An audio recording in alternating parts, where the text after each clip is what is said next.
and welcome to another edition of Jamaica Magazine. I'm Katie Aloy Knight, your guide for this enlightening journey.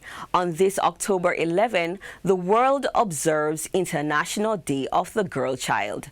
Under the theme, The Girl I Am, the Change I Lead, Girls on the Front Lines of Crisis.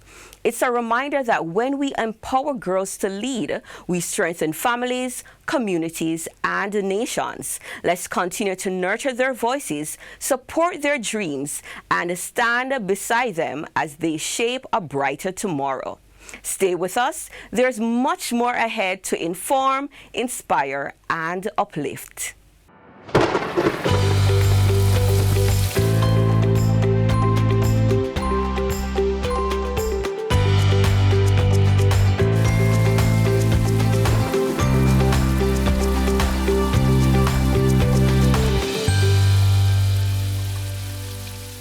Thanks for staying with us. Success in school isn't just about hard work. It's also about balance. Vice Principal of Morant Bay High, Marsha Ford Bryan, shares practical insights to help students stay focused, perform at their best, and avoid the burnout that too often dims young potential.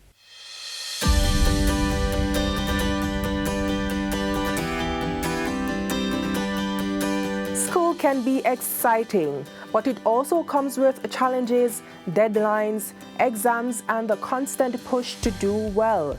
Staying ahead of the learning curve means having the right strategies to stay focused, prepared, and motivated all term long.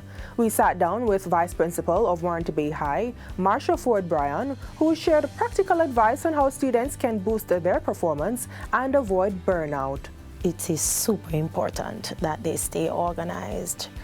Once you are organized, then it will eliminate levels of fluster, and it will increase your chances of grasping the content that you need to grasp, and it will allow for you to easily go through the term feeling less flustered, feeling as if you can achieve, and it gives some level of self-motivation and focus on what is important. And it will definitely assist students in achieving their goals and objectives that they need to set out at the start of the school term. One of the biggest challenges for students is managing time effectively. Creating a study plan, setting realistic goals, and using tools like planners or apps can make a world of difference. So my years of experience have taught me that if students read over their notes once they go home and not wait until the appointed time, for example, when exams are upon them, then of course it will allow for them to pace themselves and eliminate cramming or swatting. So reading over the notes immediately after you go home and re-emphasizing some key points, this will allow for you to gradually gain the understanding of the content, and then you won't feel so flustered. That for me definitely works, and I've seen wherein students who practice this, it works for them. Whether it's the Pomodoro technique, reviewing notes daily, or breaking down big assignments into smaller tasks, small habits lead to big results. Oh, setting goal is not only for students, it's for everyone. It is so important. You know exactly where your trajectory is. You know where you're going. Without goals, you are moving aimlessly. So it is very important. I say to students, write it down. Usually when you write something down, it is meaningful. For those of us who are in the technology age, then you voice it, you record it, and you repeat that to yourself. And that keeps you steadfast. Just in case you might forget it, you have it written down or you have it recorded. And that is a reminder of you reminding yourself, and that has greater impact than even someone else reminding you of what you said. And repetition is very important. You can set up vision boards, for example, And that gives you a vivid picture as to what your outcome is likely to be in a picture format. And you can see your mission, you see your vision, and you see your objectives. But staying ahead isn't just about studying harder. It's about maintaining balance. Stress and burnout can quickly derail progress if students aren't careful. Some students are of the opinion that when we talk about content and asking them to do a study timetable, for example, it must only entail academics. I say to students, you have the opportunity to also plan and interject in your study timetable things that you enjoy doing. Because once your mind is relaxed, then definitely once you are studying, you will be grasping more. So once they are crafting their study timetable, ensure that they interject playtime, relaxation time, and know yourself too. There are some students who definitely cannot study for 2-hour blocks. Then don't stretch yourself there. You have to understand how you operate first and foremost.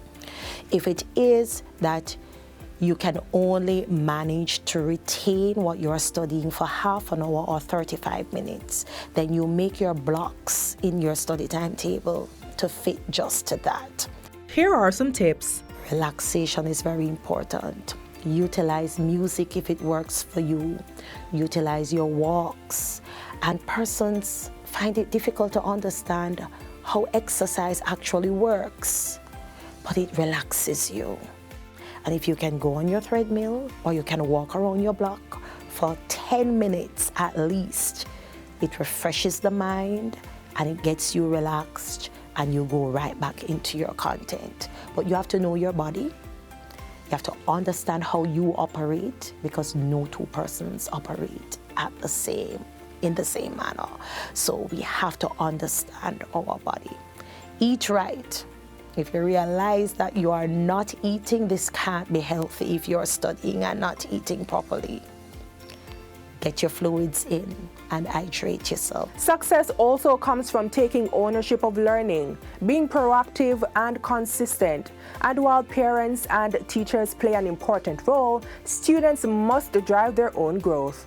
You have to be interested in what you're learning.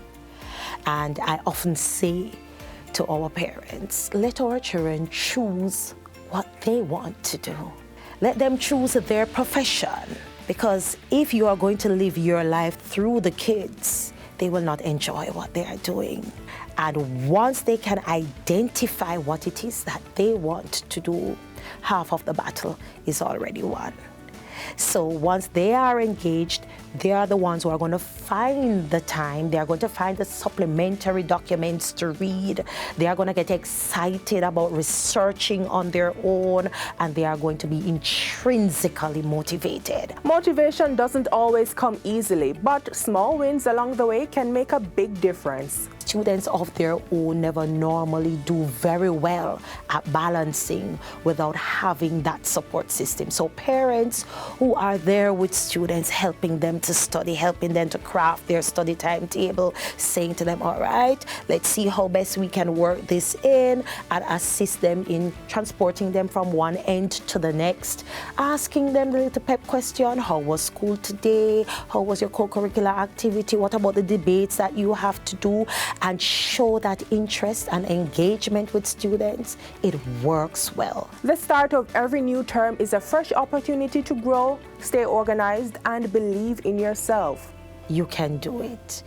Shut down any lies that come in your head or any lies that person may say. They may say you can't do it. Shut down that lie. They may say based on your location, you won't be able to make it. Shut down that lie. They may say based on your family format or structure, you will never. You shut down that lie, because intrinsic motivation is the most powerful. And once you believe in yourself, you can get it done. Pace yourself, be where you're supposed to be, and grow where you are planted.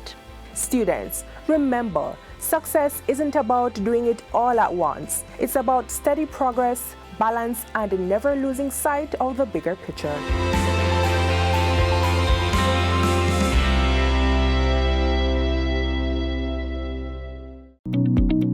Statistical Institute of Jamaica Statin will be conducting the 2025 Jamaica Survey of Living Conditions JSLC starting August 2025. For over 30 years, PIOJ analysis of JSLC data has helped to shape national policy, including on education, healthcare, and social support. When the JSLC team visits your home, participate. Your voice helps guide real solutions. For more information, visit statinja.gov.jm or WhatsApp Statin at 876-569-1083. Innovation is transforming classrooms across Jamaica. At Loidersville Primary, technology is bridging gaps, sparking curiosity, and redefining how students learn and teachers teach, ultimately paving the way for smarter, more connected learners.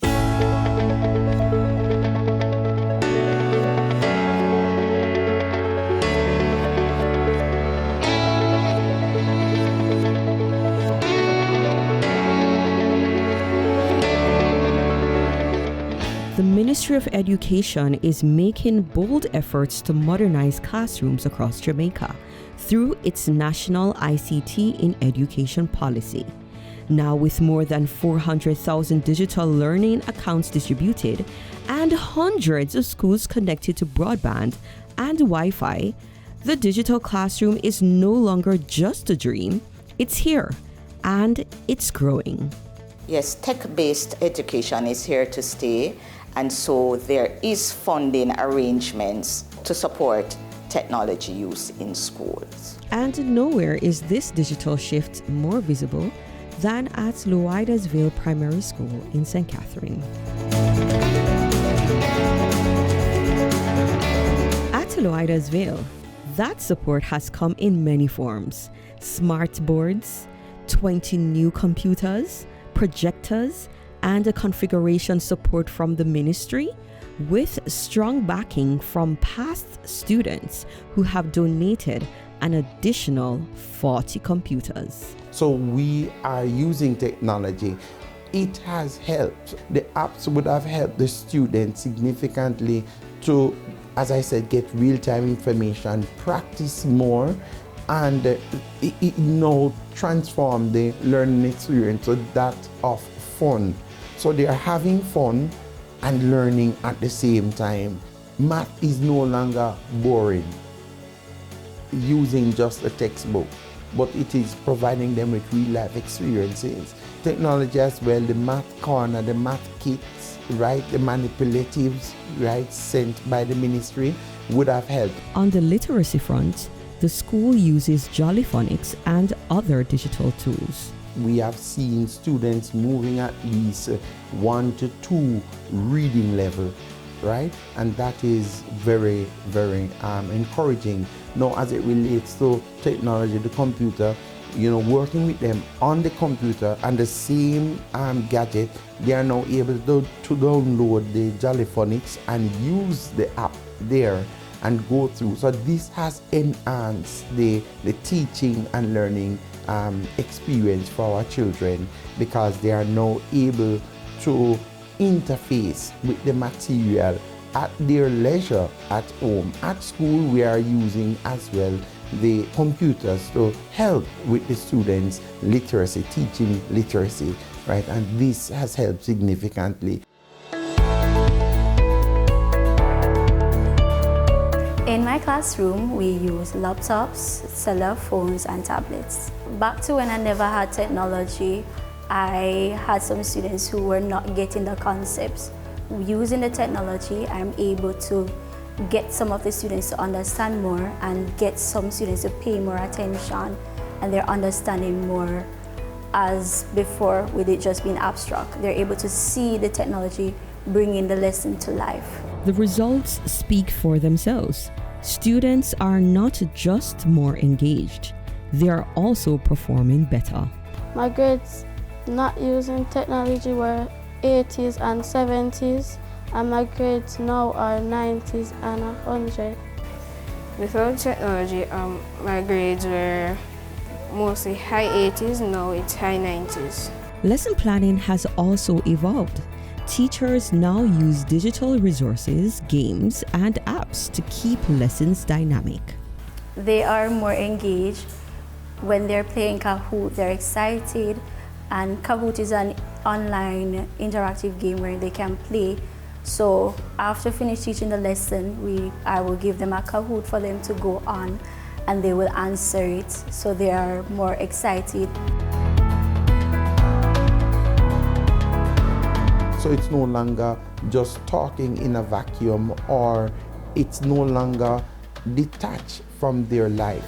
Learning has to be connected, and they have to be able to identify with whatever they are seeing in their life. That's why we use the technology. The videos that are used during the teaching and learning session, those are important to help them to see how or what examples are provided for them. So we want to provide them with that experience, and that is what we at Lowedersville Primary School is seeking to do. Hence our motto, learning today, leading tomorrow.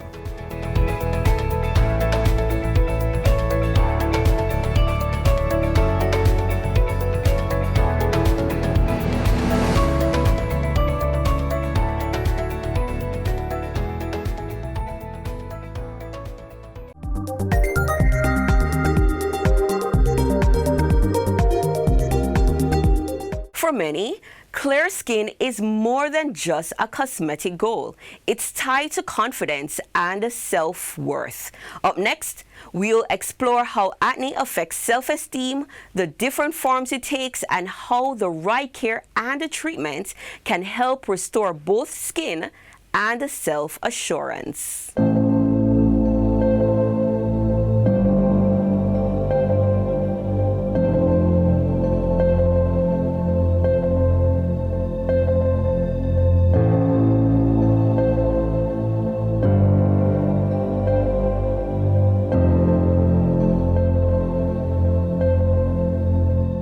Whether it shows up as blackheads, whiteheads, dark spots, or painful pustules, acne can affect people at any stage of life. For many persons, especially teenagers, it is more than just a phase. Whether it's triggered by hormone stress or even heat, it can affect confidence and self-esteem. Dermatologist Dr. Carol Burrell tells us more.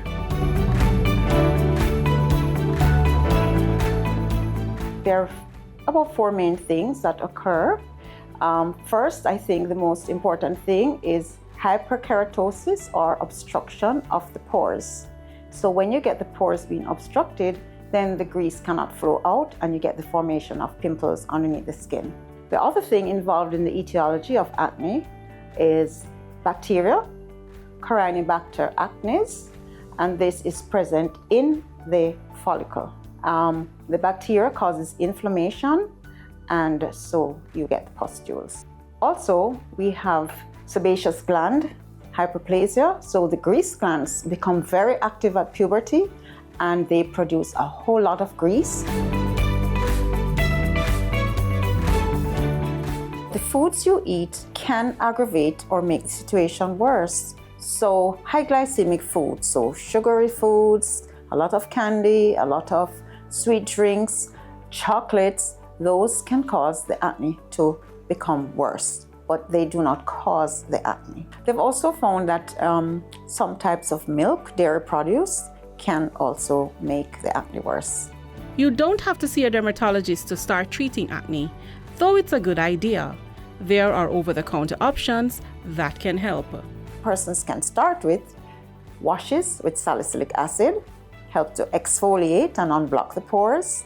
Benzoyl peroxide washes will also help to remove some of the grease and from the pores. And facial scrubs can also. So you can do things that will help the surface. However, when you visit a doctor or dermatologist, you may be prescribed a retinoid, a treatment that helps to clear pores and prevent breakouts. In getting rid of the bacteria out of the skin, you can use topical antibiotics, that's antibiotic creams. So we prescribe antibiotic creams. Benzoyl peroxide products also help with removing bacteria from the skin. and sometimes we also prescribe antibiotics by mouth.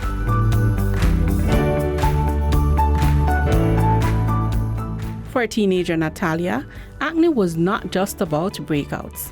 It affected how she felt about herself. So when I first noticed the bumps on my face, I was surprised by it because before I never really had that amount of bumps, and it was a lot.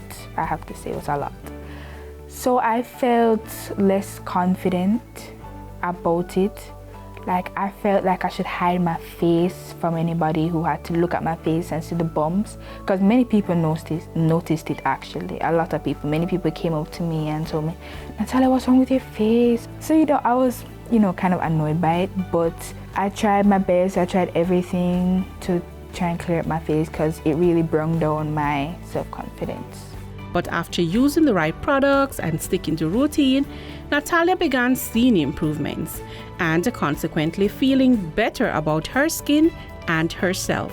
Her advice for others still suffering: don't let it bring down your self-confidence. If someone mentions it, just say okay. Because you have to go on whether or not that is on your face.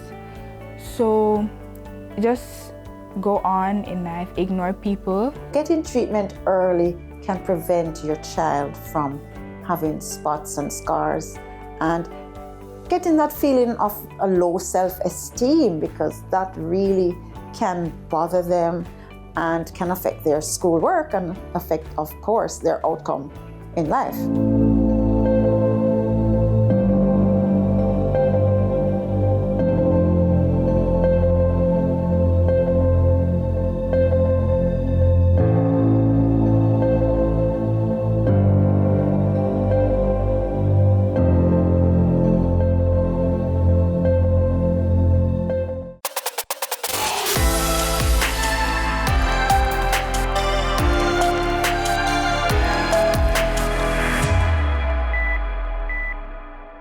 Sometimes the quietest cries for help go unheard. But with open eyes and compassionate hearts, we can make a difference.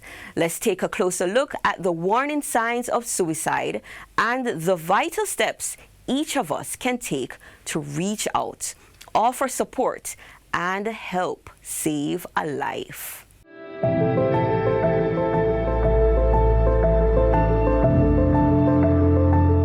It can be challenging for some people to ask for help, even when it's just what is needed. And this is exactly why we should learn to listen, even when a person isn't talking.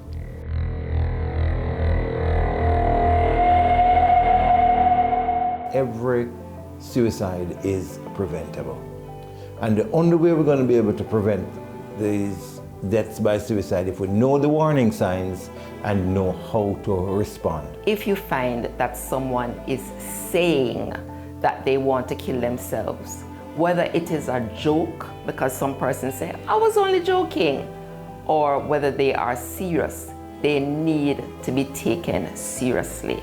And one needs to find out what is happening with them. Of course, someone feeling sad and even lashing out is not necessarily a sign that they will harm themselves.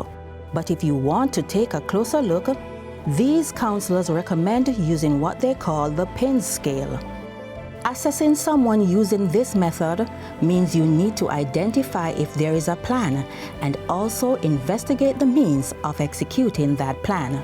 The more detailed the plans that a person has to kill himself or herself, the more likely the person is. The person knows the place, knows the time, and knows the method is much more at risk than the person who just says, I feel like I want to kill myself. Then there's the intensity. The more drastic the method, the more likely the person will complete suicide. In Jamaica, hanging, using the gun, those are the top ways in which people kill themselves. So ask the question, have you had thoughts of hurting yourself? And if you were to do it, how would you do it? And the idea is to be able to separate the person from the means of death. With this in mind, we are able to identify the nearness, as in how near the person is to doing the act. This is usually preceded by some signs. I often say to people, use your eyes Use your ears and use your nose. What are you seeing? Are you seeing deterioration in the way they carry themselves? Are we seeing deterioration in their energy level? What are we seeing? Then use your ear. What are you hearing them saying? I can't take it any longer. I am a bother. I feel like I want to kill myself. And sometimes the deterioration gets to the point where there is body odor. Use the nose. Is there something going on there where your self-care is so low? If you find that somebody is very depressed and all of a sudden, without any kind of intervention, they're just very happy and bubbly and everything is working well, it could be, as many times it is, that they have now decided that they're going to complete suicide. So they are no longer in the valley of indecision and feeling agitated. Now they are calm because they have made up their minds to complete the act. And so that is why you see that switch. So don't be fooled by it. Talk with them. Sometimes they are so depressed that what they need is to be stabilized by the use of medication. So get them stabilized and use talk therapy. Some who have contemplated suicide have shared that during such a time, they often felt deserted, which brings us to the support factor. Persons who are suicidal need a lot of support because it suggests that they are not coping with different aspects of their lives. And sometimes they believe, one, nobody cares. And that is why it is important to show them that we care by listening to them, by reaching out to them. But also realize that many of us are limited in our own ability to be able to help people who are suicidal. So get help. In Jamaica, there is the Suicide Mental Health Helpline, 888-639-5433. Call the helpline.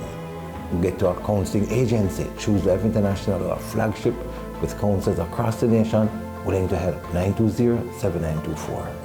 Get them the help they need and show them that they are loved and that they are wanted. When somebody has expressed doom and gloom and frustrations in life, it is not a time to condemn them, to tell them how they're worthless and they're good for nothing and they're not going to come out to anything and how they're ungrateful, but love them and care for them and be very deliberate. You don't know the story of the person that you're meeting on the street. You don't know the story of the person you meet at church or at work. You don't know what they went through last night. So be gentle with your words. Be willing to speak life over them. Be positive with them.